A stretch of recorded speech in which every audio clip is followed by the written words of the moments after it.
akan diusung bersama bakal capres yang sudah diumumkan. Nah, ini diprediksi koalisi masih bisa berubah jelang pendaftaran Pilpres Oktober nanti. Lalu faktor apa saja hingga apakah ada perhitungan lain mengapa pengumuman nama bakal calon wakil presiden begitu lama? Untuk mengulasnya sore ini sudah bergabung di Kompas Petang dengan Direktur Eksekutif LSI Jayadi Hanan, Wakil Sekjen Partai Gerindra Andre Rosiade, dan anggota DPR fraksi PDI Perjuangan Arya Bima. Sore Bapak-Bapak.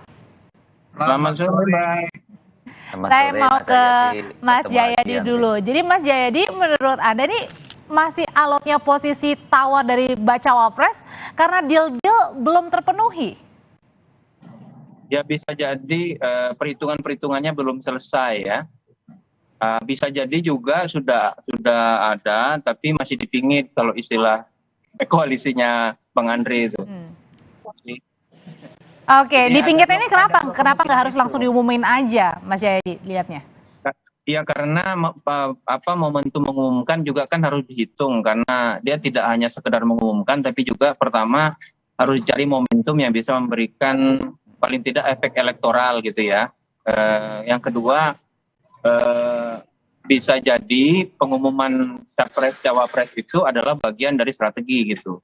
Nah karena sekarang itu tidak ada satupun capres yang dominan, demikian juga kalau misalnya ada pasangan capres-cawapres dari berbagai simulasi itu tampaknya tidak ada juga yang dominan, karena itu mereka akan kalau gitu sekarang saya langsung tanyain ke Bang Andre langsung ya Mas Jayadi. Bang Andre bener lah, apakah lagi dipingit baca cawapresnya atau justru belum deal deh?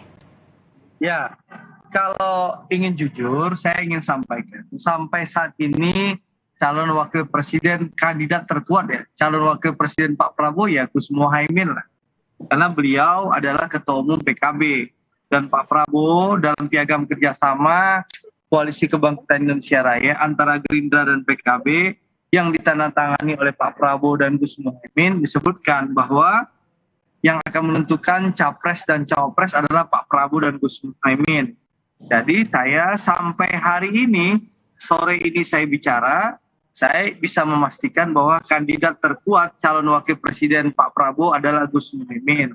Kalau gitu kenapa belum langsung diumumin aja kalau ini merupakan kandidat paling potensial dan terkuat, Bang Andre? Kan tadi saya bilang masih ada tapinya. Tapi tentu silakan. Pak Prabowo dan Gus Muhaimin menunggu momentum yang pas dan tepat untuk mengumumkan siapa pasangan yang akan diusung oleh Koalisi Kebangkitan Indonesia Raya. Ini kan barangnya masih pertengahan Oktober, Audrey. Sekarang masih 1 Juli. Hari HUT Bayangkara hari ini baru. Gitu loh.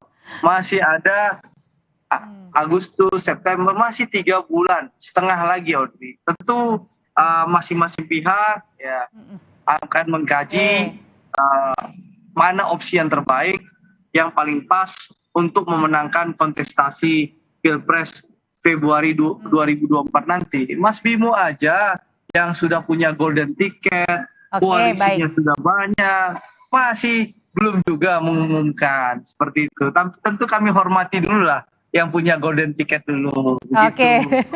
Oke, kalau Gerindra masih tinggal tunggu waktunya aja, kalau PDIP sendiri gimana Mas Bima? Belakangan udah banyak bertebar nama, disebutkan Sekjen juga ada nama Pak Ridwan Kamil, terus terakhir ada nama Pak Andika juga, ada bahkan Caimin juga diundang mau ke PDIP untuk bertemu.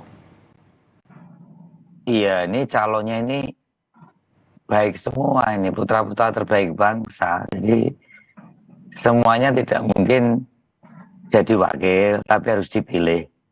Tapi sekali lagi bahwa prinsip kegotong royongan untuk menyelesaikan persoalan bangsa ke depan, PDI Perjuangan tidak mungkin sendiri. Itu yang digarisbawahi oleh PDI Perjuangan yang terungkap juga oleh Ibu Ketua Umum Mbak Puan dan Pak Sekjen, mengenai muncul 10 nama yang sering-sering sudah disebut-sebut, mulai Pak Erick Thohir, Mas Sandiaga Uno, Mas Ridwan Kamil, juga ada Pak Erlangga, juga Caimin, ada Pak Mahfud, begitu juga ada teman-teman yang sering muncul. Saya kira itu adalah satu proses musyawarah di antara partai-partai pengusung yang akan bareng-bareng ngusung dengan PDI Perjuangan.